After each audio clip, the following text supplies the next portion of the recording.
All right, folks. So tonight we are talking about Shiraz Syrah. You say Shiraz, I say Syrah. Let's not call the whole thing off. Let's pour ourselves a glass of wine. If you are watching this on the replay, please in the comments type replay. And of course, if you're here with me live, type live. I always like to know who's catching these videos live versus on the replay. I'm Natalie MacLean, editor of Canada's largest wine review site, where I also offer online wine and food pairing courses.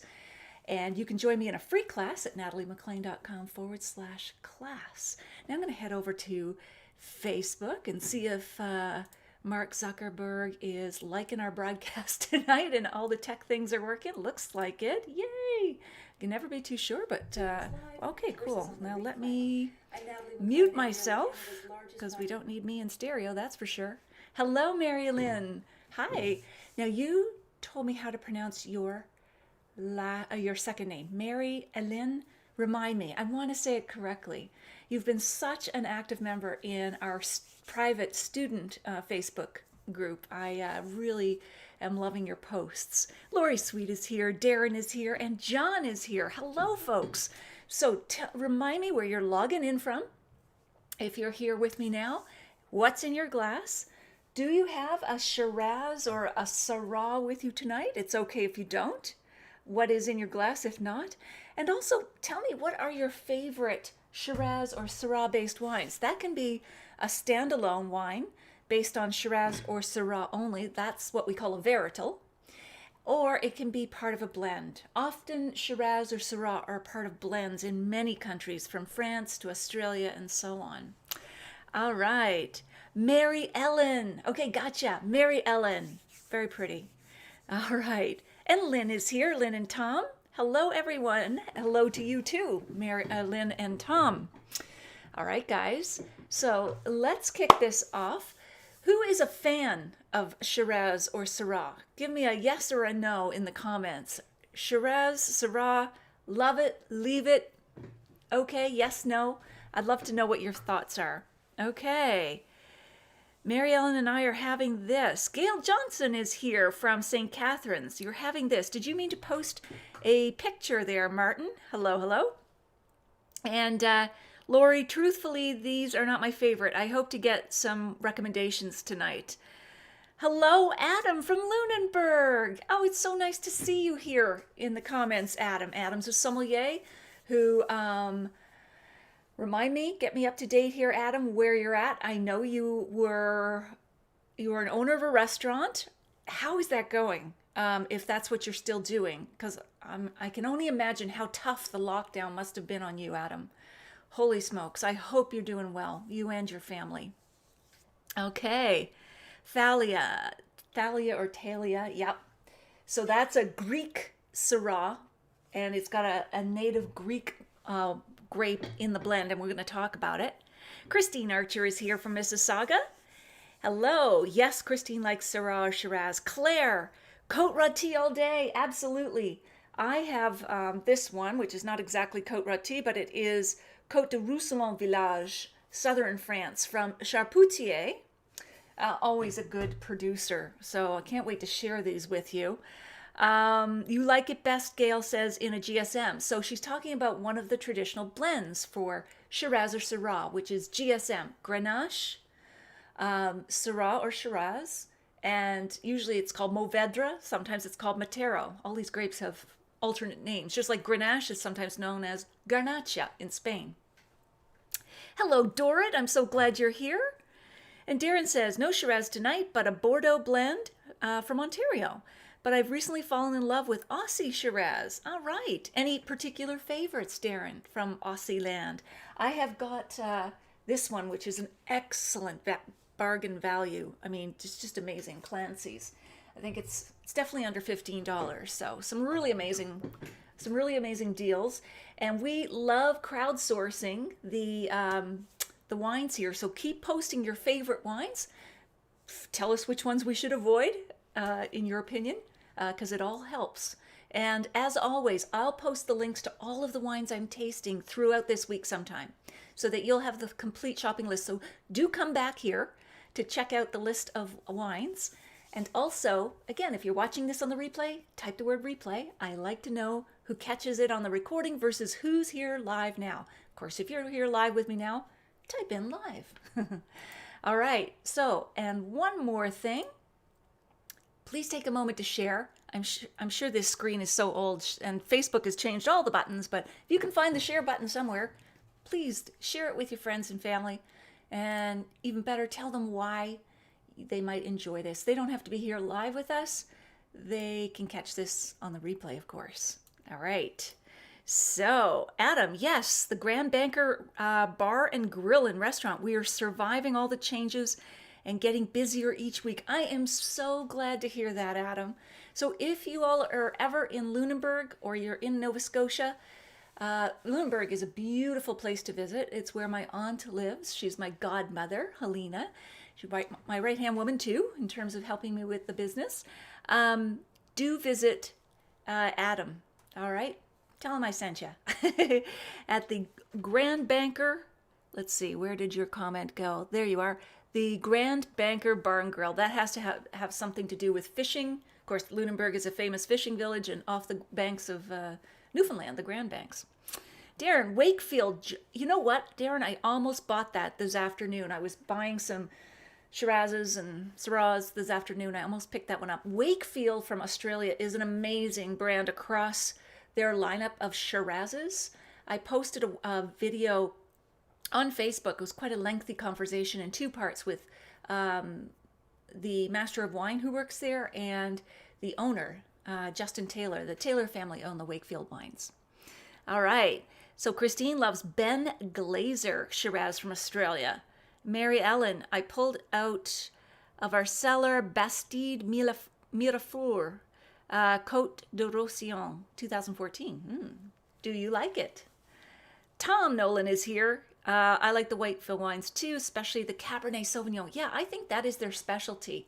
Even though we associate Shiraz with Australia, I think there are some remarkable Cabernets, especially when they come from a cool climate like the Clare Valley or the Adelaide Hills.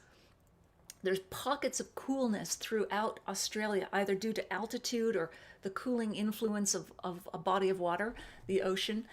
Usually could be a river like the Margaret River.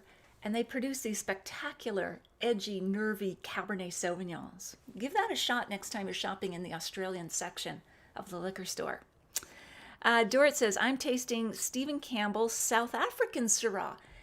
Good to hear that. So South African Syrah, I've got two tonight, and I think they're knocking it out of the park with their Shiraz Syrah. So I can't wait to compare notes with that one that you have, Dorit. Tell us about it, too. Are you liking it? Shannon is here, another course student from New Jersey. Hello to you, Sharon. And what is in your glass, or what has been in your glass recently that you've loved? Let's see. Zavonko. I hope I'm saying that correctly. Zavonko. Live, you're here live, enjoying a Tin Horn Oldfield Series Syrah 2016. Of course, that is from BC. Beautiful winery, top-notch winery. And let us see now. Oh, Adam, Helena was here today at my brewery. Had a great chat with her. Oh, so great. My aunt. And Adam in Lunenburg. Elaine Peters is here with Ralph, and you guys are logging in from St. Catharines. Tom is here. Tonight was the Riesling you had. Okay, that's a good one. Mary Ellen, Robert Parker gave your wine a 92. Holy smokes. Whoever he is, yeah, whoever. He's actually retired, but his name lives on, doesn't it? Deb is here from Vancouver, or BC, I should say. Hey, Deb, how are you doing tonight? What's in your glass that's thrilling you lately, Deb? Zvonko, oh, okay, thank you. And Carrie Brubaker is here. Carrie and Doris from mid-Michigan. So glad to have you two here. Are you fans of Shiraz or Syrah? And Elaine, we had some Italian Pinot Grigio. Okay, so let me get into some of these now. I took just a tiny pre-taste so I could try to order these, because as always, we try to taste from either the most straightforward wines up to the, big large fruit forward wines, or from the driest to the sweetest. I find a lot of these wines that I have tonight, no, regardless of their country, and I have got France, South Africa, Australia, Greece here with me tonight, they all have a very deep, rich, blackberry jammy note. And for those of you who love that, you're going to be just, your tongue's going to be bathing in glory. How else can I put it? It just really fleshy, ripe, dark berries, blackberries, blackcurrant, cassis, and so on. So I'm not sure if there's going to be a whole lot of difference between them in terms of the power. They're all very powerful, very full-bodied. The thing about Syrah and Shiraz too is not only does it tend to be full-bodied, but it's really never tannic. So you don't really get that furry mouth feeling that you might get from a Cabernet. So it's smooth, if you like smooth, and yet full-bodied. Oh, and Deb's got the Vanessa Syrah. All right. Darlene O'Donnell is in the house. Another student. Hello, you're enjoying the Billa Oat from Chapoutier. This one. This might be slightly different. This is the Oculatum Lepiderm. Lots of Latin. I love that his labels are in Braille, too. Really forward-looking, insightful. I'm not trying to make these as puns, but he is very visionary. Anyway, Jason is here from BC, and tonight it is Charles Baker Riesling. That is an excellent Riesling from Ontario, Okay, yes. Vanessa Syrah is excellent. Zavanko, you must be from BC, or at least you're familiar with BC wines. Okay, let me get into some of the little bit less jammy ones first. I think I'll put it that way. So it's still going to be very rich, blackberry rich, but this Clancy's red blend has Syrah in it, along with, gotta put my specs on, Merlot, Cabernet, and Shiraz. So I think that's why it's got that Cabernet for structure in it. Less than $15. I've liked this wine for a long time in terms of a great value wine. Yeah, there it is, that blackberry richness. I have a feeling that Cabernet leads in this blend, and that may be why. We've got a little less full-on jam.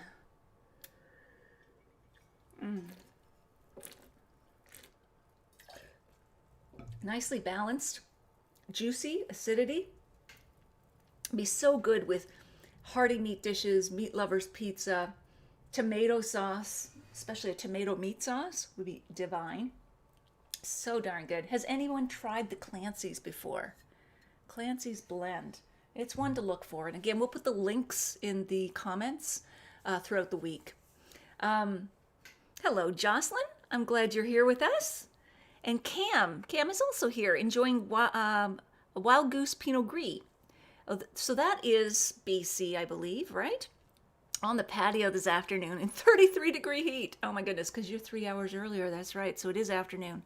Last night we enjoyed an aged 2009 Mount Boucherie Syrah that presented an atypical distinctive grapefruit citrus note. Interesting. Through the expected cassis and pepper spice. Nice tasting note. Christine, I love Clancy's. Yeah, I agree. It's a fantastic value. Yeah, it really is.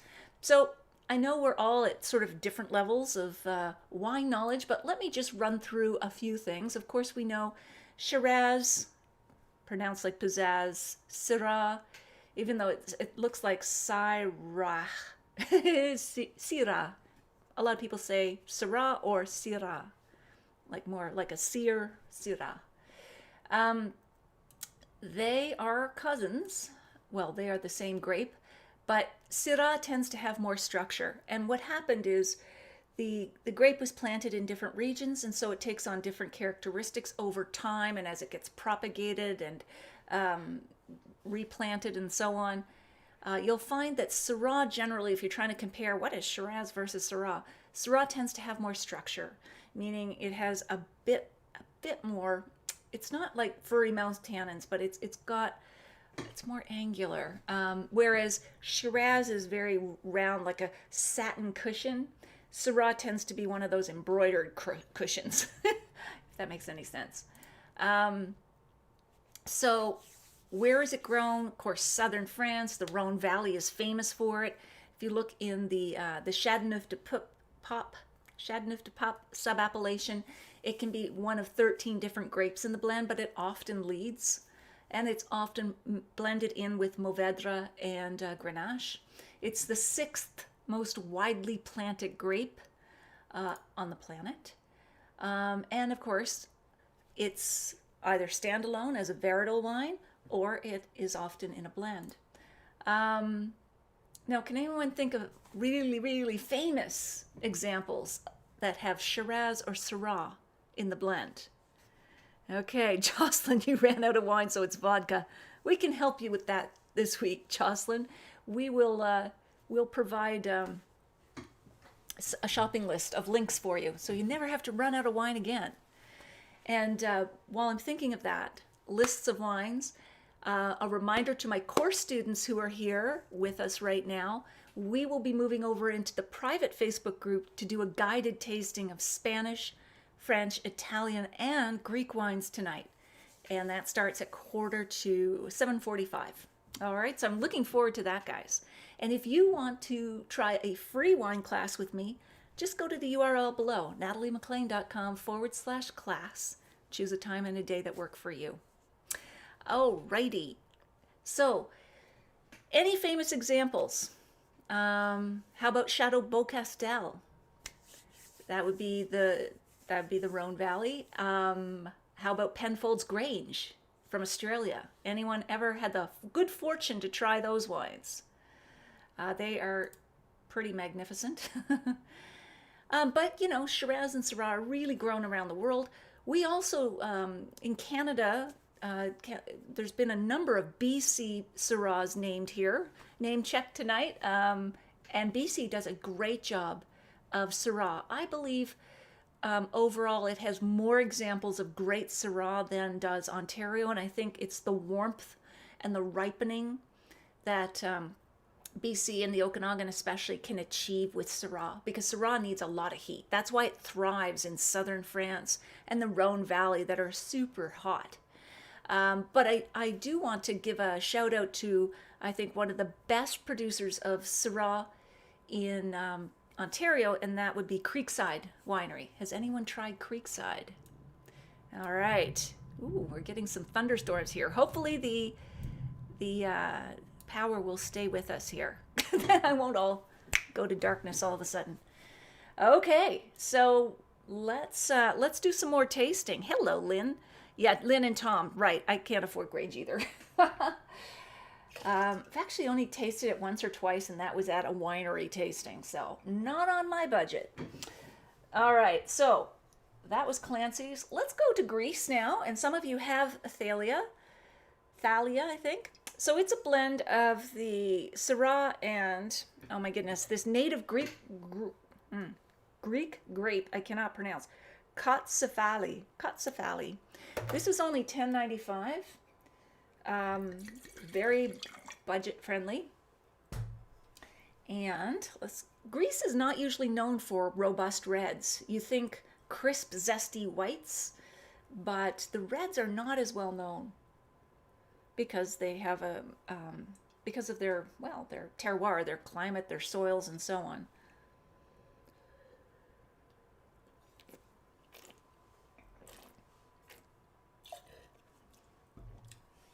What's really interesting is when I first opened this wine, just to do the little pre-taste, it was very jammy, very blackberry, very jammy. Now that it's been open for about half an hour, it's really it's not as jammy, at least in my perception. It's sort of it's still smooth, but it's really toned down in the real sweet blackberry. It's still very ripely, freshly, or fleshy, I should say, ripe dark berries and blackberries. But that's something to do, because all of these Shiraz Syrah wines, I think, could benefit from some decanting and airing, not so much to smooth out tannins because they don't have a lot of tannins, but just to let the air or let the wine breathe, let it become a little bit more expansive. And yeah, that was really interesting what happened, at least to my perception of Thalia. So, any thoughts on Thalia from those who have it? I must say, this Greek wine brand, my favorite is their white. So they produce a very pretty floral aromatic white for the same price, $10.95. This one is good. It's good for the price. I'd probably give it about 86, 87 points maybe. Probably 86. So whereas the white, definitely 87, maybe even 88. And it's so food friendly. I love it. They also have a pretty rosé. Okay. Hello, Don Dawson. Very much enjoyed the Creekside Iconoclast Syrah. Yes. Isn't that a great one? Such a great wine. Okay. And by the way, if you're keeping score, Clancy's I would give an 88. So that's a superb value. Superb. I might even inch up to 89 on a good day. All right, Martin. Yes, way better after it breathed a bit. Yeah. It just sort of calmed down. Like it was just so in your face at the beginning. But now it's just mellowing out a bit. It's still very fruit forward, very ripe. But I guess, I don't know. Either it calmed down or I did. All right, so I have two wines from South Africa, both of which are excellent values. Two animals, you won't forget, the porcupine and the wolf. This is Porcupine Ridge. This is called the Wolf Trap. The porcupine is a standalone Syrah, Veredal wine, and the Wolf Trap is a blend of Syrah, Mourvedre, and Viognier. Now that's traditional in the Rhone Valley to have a splash, like 3% of Viognier, to get sort of a floral lift through the mid-palate. So two big reds, red grapes, and this floral white grape. Makes for a very interesting blend. So let's try the Wolf Trap first. Has anybody had Wolf Trap? Very nice on the nose. Again, fleshy, dark berries.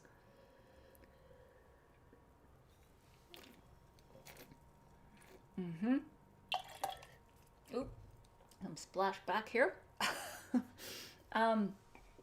So what I get there is, in addition to the very ripe berries, I get kind of a savory note, almost like a bacon note, juicy savory, which I really like.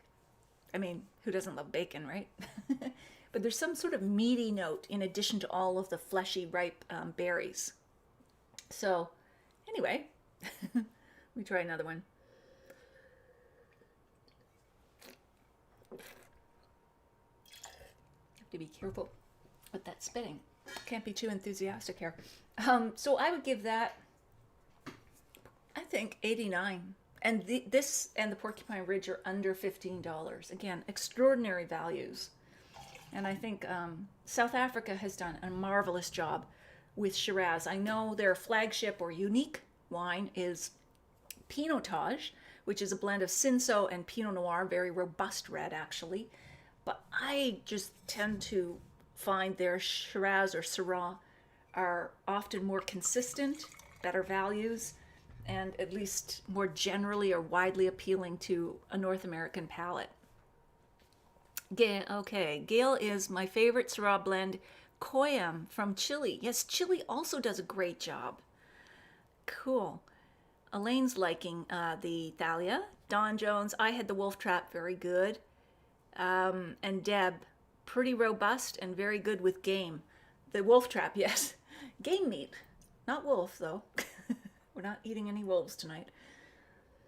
So now I've got the Porcupine Ridge, Syrah only.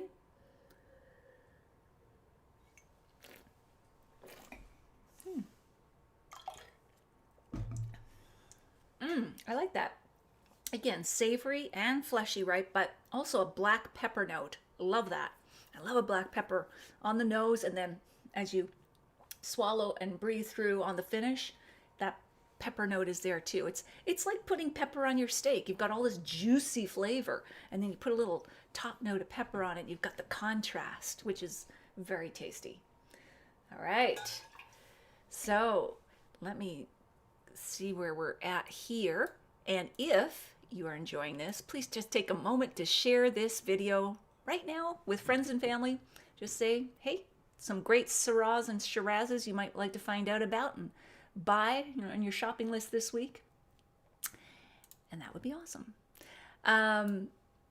Okay, now let me just go through my notes here too, as I wanted to see what else I wanted to share with you about Shiraz Syrah. Oh, has anybody been to the Rhone Valley?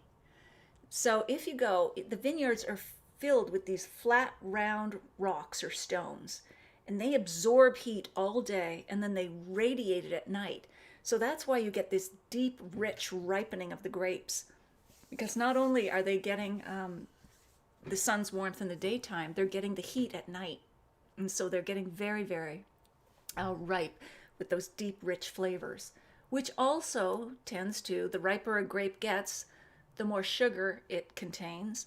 And the more sugar that the grapes have when they go into fermentation, if they're fermented to dryness, what does that translate to? Anybody? More alcohol, right? So you're going to find that a lot of these Shiraz Syrah wines tend to be 13, 14, sometimes 15% alcohol. So that's something you want to consider. What else was there? Oh, pairings. So we already talked about maybe a little black pepper and steak, but game, grilled meats. I also find Syrah goes well with fatty foods or fatty meats like lamb. Classic pairing, Syrah and lamb with rosemary. Also bitter foods like olives, walnuts. They're all really good that way. And yes, you can age Syrah and Shiraz. Most aren't intended to be aged because most wines produced these days are meant to be consumed within a year or two of vintage, and they don't improve. But if you're investing into perhaps a pricier wine or something like this from Ville Haute, you definitely can age that 5 to 10 years. All right. Now let me see what I have left. Oh, I have another Greek wine, then I'll do the French. This is a blend of Greek, of Syrah with, excuse me, Petit Verdot and Monastrell. Okay, let's see how this goes. Oh, no, wait, this is Spain, I think. Yeah, no, sorry, this is Spain, not Greece. So there we go. Let's see how this does. All right, anybody got some more food pairings that they love with Shiraz or Syrah? Oh, that's nice nose. That's not jammy at all.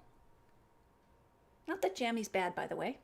It's all about what you like. See, I like Pinot Noir, so these are not my people when it comes to wine, Shiraz and Syrah. But these are excellent examples of what they are. And if you love that kind of taste profile, that full body flavor, smooth, these are your people.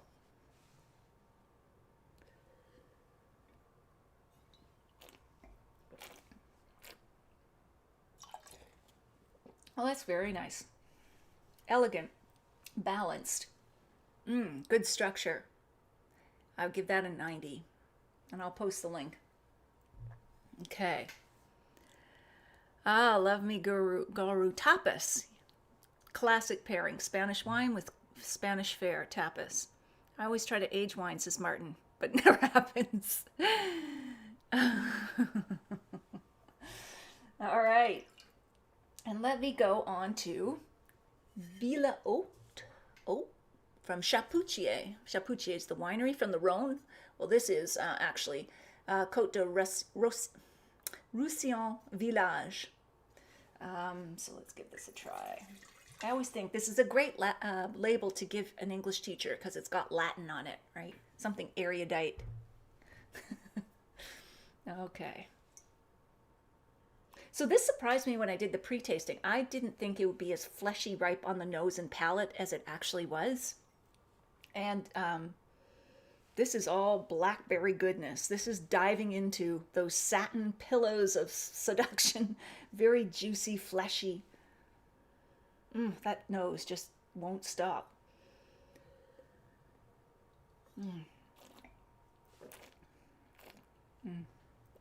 That's really good.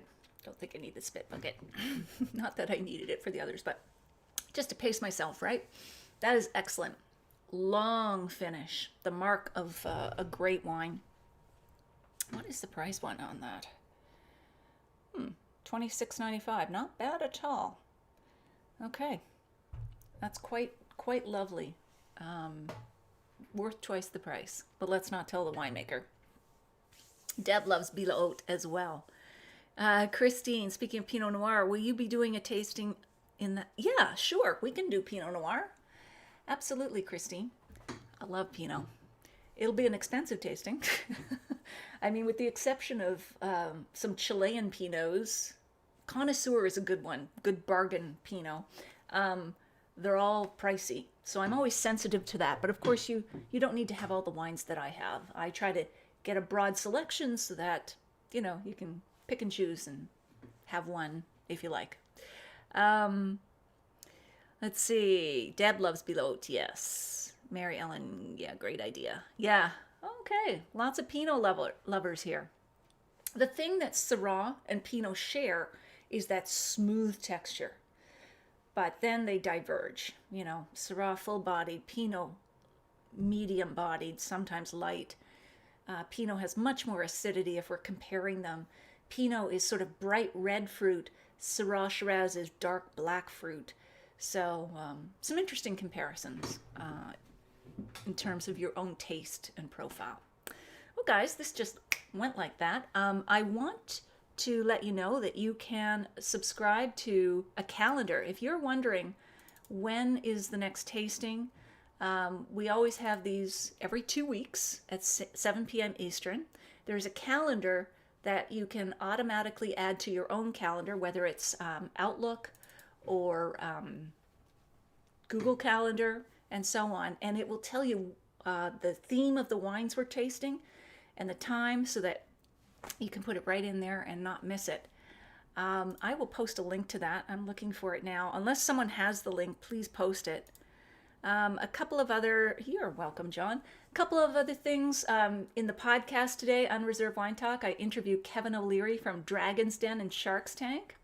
Quite the character, about his line of wines and what it takes to be successful in the wine industry, because he's going to win no matter what he does. So that you can get at nataliemaclean.com/podcast. I should put the www there. Cool. Aw, you guys. Group hug. All right. Clinker Brick Loch. Okay. Cool. So, subscribe to the calendar. Tell your friends about this tasting and how much fun we have. My Wine Smart students, we are going to continue the party over in the private Facebook group for course members. You have your list of wines that's different from what we just tasted. We're going to do more of a guided, structured tasting, so you continue the learning that you have in the course, and I will see you there soon. Everyone else, I am looking forward to seeing you in 2 weeks' time. I can't quite remember what the theme is, but you'll find it in the calendar, okay? If anyone's got that link, post the link to the calendar, please. Mine's just not coming up right now. Oh, actually, you know what? I think I can get it if I just do this. Yes, there it is. My browser history will show it. So there we go. I'm posting it now. So take a moment right now to subscribe to it. All you have to do is click, and it'll add all the tasting dates and what the themes of the wines are for you. How cool is that? All right, guys. Glad you had fun, Carrie. Thanks, Cam. We'll do Pinot. I'll talk to you soon. And course students, get yourselves over to the other group. All right. Bye for now, folks. Take care.